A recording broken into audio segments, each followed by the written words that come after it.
হাই সকলে ভালে আছেনে? আজি মোৰ প্ৰিয় বস্তু আকৌ লৈ আহিছোঁ খাবলৈ আৰু বহুদিন পিছত পালোঁ। এবাৰ নিজৰ গছৰে পালোঁ বাৰু, অইনবাৰ বেলেগৰ পৰা আনোঁ।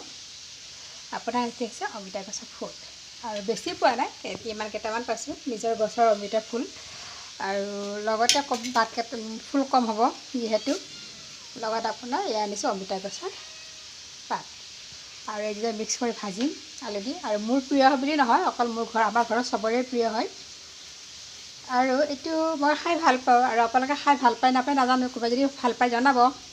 আৰু এটা কথা, আজিকালি মানে যেনিবা বজাৰত আপোনাৰ বহুত বস্তু পোৱা যায়, কিন্তু এই আপোনাৰ অমিতাৰ ফুল বা অমিতাৰ পাত বা ছজনা গছৰ পাত এইবোৰ পাবলৈ নাই আৰু বহুতে নাখায়, বহুতে হেৰি কৰে।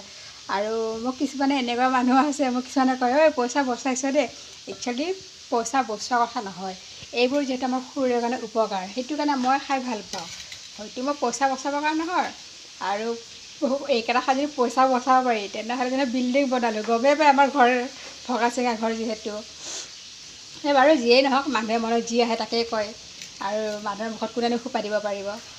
গতিকে মই খাই ভাল পাওঁ, আপোনালোকে ভাল পায় নাপায় নাজানো। আৰু মোৰ প্ৰিয় বস্তু যিহেতু মই বনাওঁ, এতিয়া খাওঁ।